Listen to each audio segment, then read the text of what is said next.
अब आपको सुनाता हूं कि एक तैमूरलंग नाम का गरीब लोहार था, मुसलमान घर में जन्म था उसका। वित्तीय हालत इतनी कमजोर थी कि कई बार तो भूखे रह जाते थे। पिताजी का देहांत हो चुका था। उनकी माताजी बड़ी धार्मिक थी, इतनी धार्मिक थी कि अतिथि कोई आते जाते रास्ता में रुक जाता, घर पे आ जाता तो अपना घर में जो भी 2 रोटी का आटा होता, 2 रोटी का आटा बनाकर अतिथि को खिला देती। आप मां बेटा भूखे रह जाते थे, इतनी धार्मिकता थी। तैमूरलंग क्या किया करता था कि भेड़ बकरियां चराया करता साहूकारों की, वो उनको थोड़ा बहुत अन्न दे देते थे महीने में, 6 महीने में, जिससे मां बेटा गुजारा कर रहे थे। इसके साथ साथ एक पार्ट टाइम काम और करता था। वो एक लोहार के वहां गण की चोट लगाया करता। शाम के समय अपना गडरिये का काम पूरा करके उनकी भेड़ बकरियों को घर छोड़ के मालिकों की, उसके बाद एक ऐरन पे भी चोट लगाया करता था।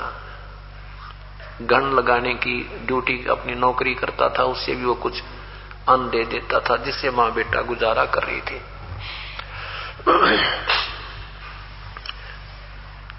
एक दिन उसी नगरी के आसपास की नगरी के राजा के अनुचर और उसी नगरी की जवान लड़की को, जो खेतों से पशुओं का चारा लिए आ रही थी, उसको जबरदस्ती उठाकर ले जाने की चेष्टा कर रहे थे। लड़की ने आवाज लगा दिया, अरे तुम तैमूरलंग मेरी रक्षा कर, तैमूरलंग मुझे बचा ले। अब पहाड़ी दौरे तो लठ होता है, और लेकर लठ भाग लिया। मट्टा मटून सिपाही कूट दिए उसने। अब उन सिपाही कई थे, वो एक था। सिपाहियों ने बहुत ज्यादा पीट दिया, बहुत मर्द सम कर दिया और लड़की को लेके। पहले ये राजा लोग बदमाशी बहुत कराया करते। वो कुछ देर के बाद होश में आया, फिर उसको वो ऐसी बात खटक गई है, भगवान जब मैं राजा बन जाऊं, इस राजा को मजा चखाऊं, इस निकम्मे को।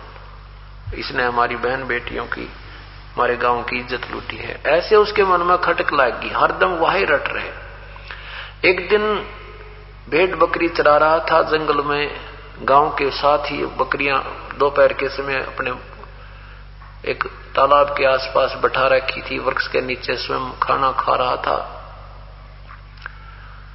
इतने में परमेश्वर एक जिंदा महात्मा रूप बना के कबीर साहब वहां पहुंच गए और सलाम वालेकुम किया। अब तैमूरलंग ने प्रति उत्तर देकर कहा, आओ महात्मा जी बैठो। ए महाराज, खाना तो मैं खा चुका हूं, आपको भूख लगी होगी, आप खाने की सुनाओ। परमात्मा ने कहा, भाई भूख तो लगी है बच्चा। तो उसने क्या कहा, महाराज जी मेरी बकरियों की संभाल रखना, मैं घर से खाना बनवा के लाता हूं, बिल्कुल साथ में हमारा घर है। और चलते दफा 2 बार कहा, महाराज जी ध्यान रखियो मैं बहुत गरीब हूं, हमारी एक भी बकरी अगर गुम होगी तो मेरे से पूरी नहीं होगी। परमात्मा ने कहा, बेटा चिंता ना कर, तू जा। अब घर पे आया, उसकी मां से कहा, मां एक महात्मा रास्ते चलता है, बड़ा भूखा है। क्योंकि जैसा संस्कार बच्चा घर में देखता है, वो ज्यों की तो भावना बनी रहती है। वही मां को आते जातों को प्रार्थना करके भाई खाना जरूर खा के जाना है, ऐसे ही उन्होंने महात्मा जी इसकी तरफ के लिए कहा। तो मां से आकर कहा, मां एक महात्मा बहुत भूखा है, रोटी बना दे। घर में 2 रोटी का आटा शेष था, बस मां ने तुरंत आटा रोटी बना दी और कहा, बेटा तू ऐसे बकरी छोड़कर मत आया कर, हम बहुत गरीब हैं और कोई बकरी एक भी गुम होगी तो बेटा कैसे पूरा पटेगा। तो उसने कहा, तैमूरलंग ने कहा, मां वो महात्मा कह रहा है कि बेटा तू चिंता ना करिए, मैं कति रुखाड़ा हूं। अब दोनों मां बेटा, मां ने सोचा चलो मैं महात्मा के दर्शन भी कराऊंगी और बर्तन वापस ले आऊंगी। दोनों मां बेटा लोटा पानी का लेकर 2 रोटी बनाकर आ गई। महाराज जी के सामने रोटी रख करके माई कहने लगी, हे महात्मा जी, हम बहुत गरीब हैं। महाराज जी, हम बहुत बहुत ज्यादा घाटे में हैं, बहुत टोटा है हमारे यहाँ पर, बहुत दारिद्र हैं। हे भगवान, को दया करो, कुछ जंतर मंत्र बता दो, हम धनवान हो जावा। परमेश्वर ने कहा, बेटी तुम मुझसे उपदेश लो, मैं तुम्हें भक्ति मार्ग बताऊंगा, वो साधना तुम कीजिए, तुम धनी भी हो जाओगे, ठाठम ठाठ हो जाएंगे, तुम मुक्त भी हो जाओगे। तुम भक्ति ठीक नहीं कर रहे हो,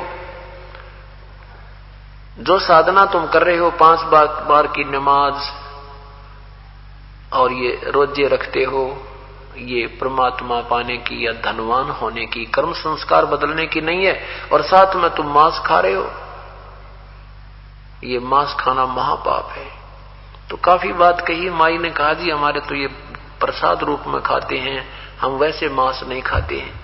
परमात्मा ने कहा, प्रसाद और मांस का के मेल बेटी, खीर बनावे, हलवा बना ले, ये तो दूसरे के बच्चे नहीं, तेरे बच्चे ने कोई मार कर अपना प्रसाद बनाओ, तुझे कैसा लगे? कलेजा पकड़ कर बैठ गई माई ने, बोली, नो ना को महाराज जी, मेरे बेटे की तरफ, मेरे बेटे को क्यों मारे? तो माई, जैसा दर्द आपने हो वह ऐसा जान बराने, अब आप एक बकरी के बच्चे को मारकर खाते हो, क्या उस मां को दर्द नहीं?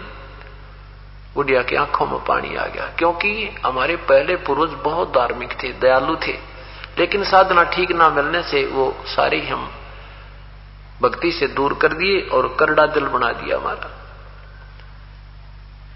और कहा, बेटी मैं बताऊंगा तो साधना तुम्हें सारा सुख देगी। काफी समझाई तो माई ने कहा, ठीक है महाराज जी। और साथ में ये भी कहा कि मैं तुम्हारा अन्न नहीं खाऊंगा जब तक तुम मेरा उपदेश नहीं लोगे। हम ऐसे वैसी साधना करने वालों को, मांस आहार करने वालों का हम आहार नहीं करते।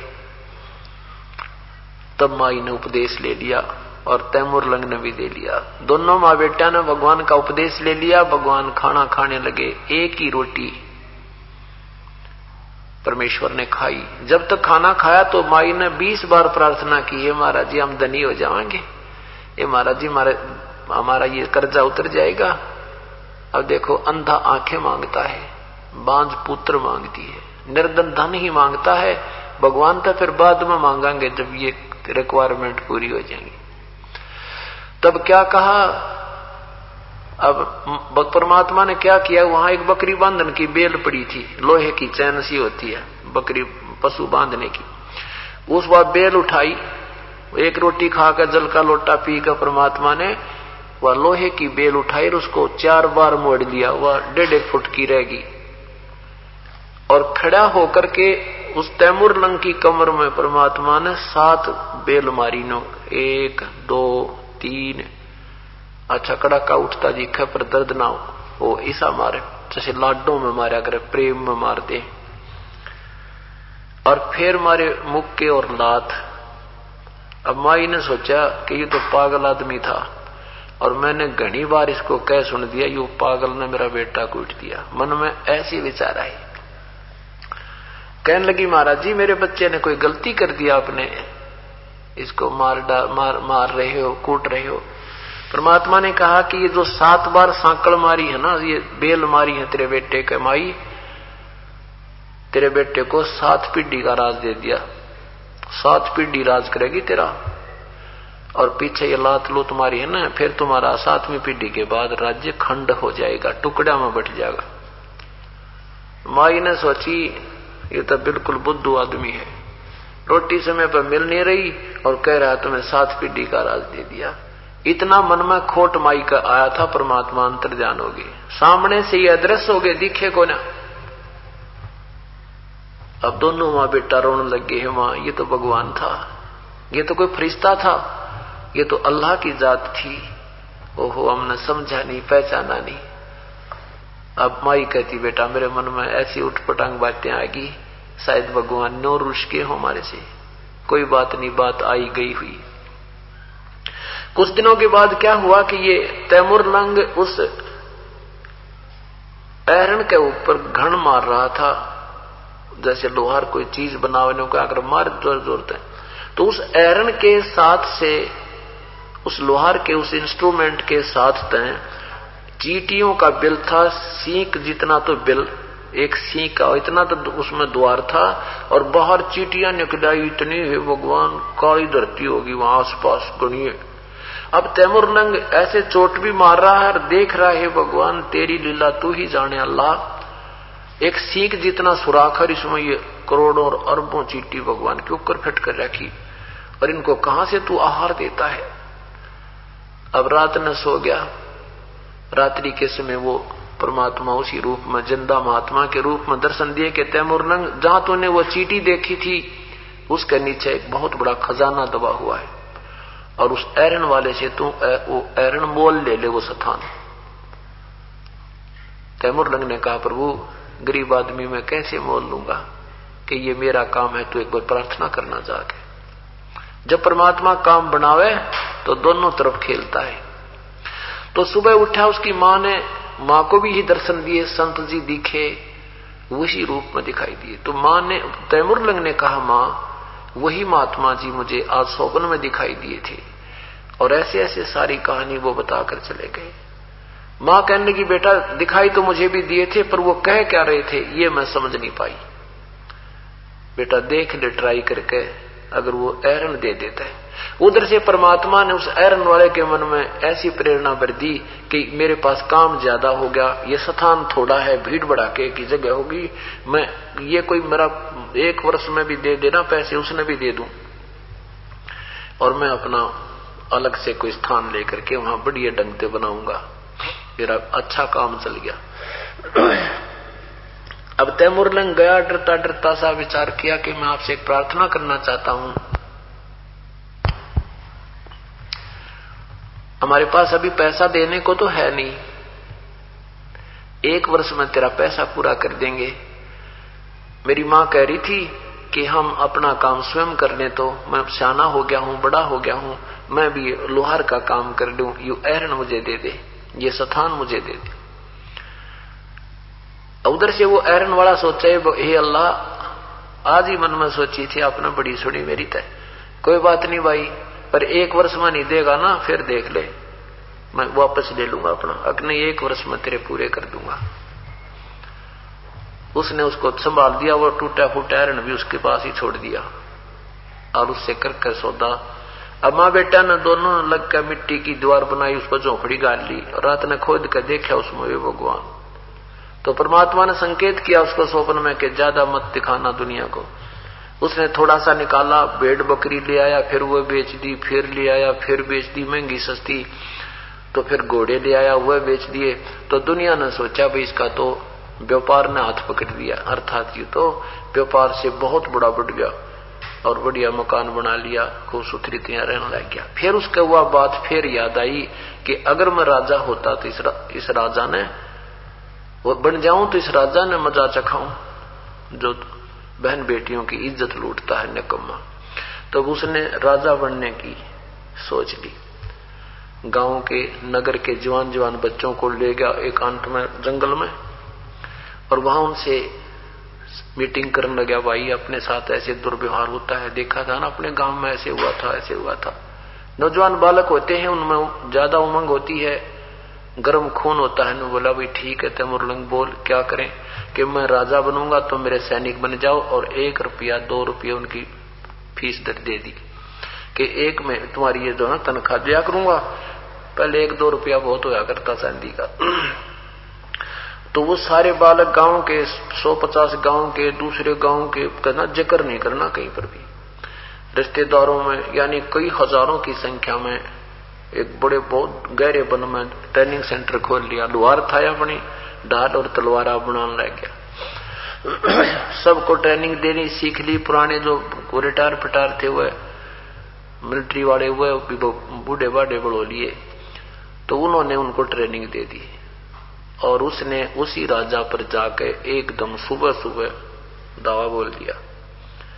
अब मंत्रियों से कहा उस राजा ने कि देखो कौन है, कौन राजा है और कितनी सेना है, तैयारी करो, लड़ाई करो।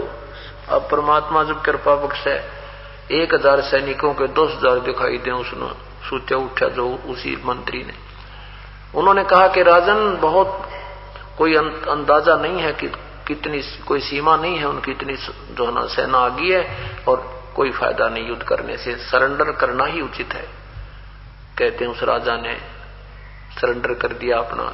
वो निशान होते थे, झंडे नीचे कर दिया करते थे और सब बाहर आ जाते थे नियत थे होकर के। उन सबको पकड़ दिया, उनकी सेना के सारे हथियार काबू कर लिए। अब देखो यहां आ जाता है, जब वो भगवान से डरने वाला हो गया था, उपदेशी था, उसने कहा कि निकम्मे तुझे अगर माज नाम ना ले रखा होता, मेरे गुरु ना होते, तो तुझे टुकड़े टुकड़े करके चौराहे पर डालता। लेकिन अब तुझे मारूंगा नहीं, तू जा अपना भिक्षा मांग से मजदूरी कर, तुझे छोड़ देता हूं। वो न्यों का न छोड़ दिया, मारा नहीं उस राजा को।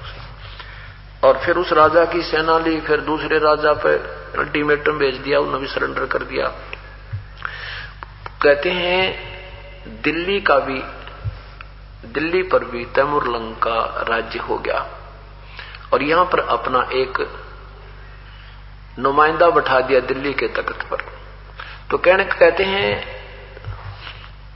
तैमूर लंग से लेकर औरंगजेब तक 7 पीढ़ी ने तैमूर लंग की ने शासन किया।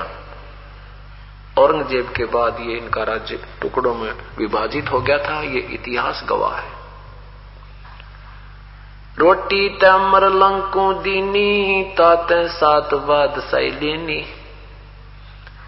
एक रोटी खाई थी तैमूर लंग की, परमात्मा ने 7 पीढ़ी का राज दे दिया और साथ में मुक्ति दीवा जारी। इस तैमूर लंग ने भी फिर बकवाद करनी शुरू कर दी थी, क्योंकि ये राजा जो बन जाता है प्राणी, ये बहुत जुल्म कर डालता है, बहुत हत्याएं शुरू कर दी। सारी पृथ्वी पर बेसब्रा हो गया राज इकट्ठा, राज को बढ़ाने में। फिर इसको परमात्मा एक दिन फिर मिले शिकार में और इसको कहा कि 2 कौड़ी के जीव तू भूल गया उस समय को, तू कहां दुनिया का लूट रहा है और ये इतनी हिंसा कर रहा है, तुझे महापाप लगेगा। उसी दिन से अपने पुत्र को देकर के राज्य तैमूर लंग ने अपना वैराग्य ले लिया, अपनी भक्ति की, नए सिरे से उपदेश लिया, अपना कल्याण कराया। बोलो सतगुरुदेव की जय।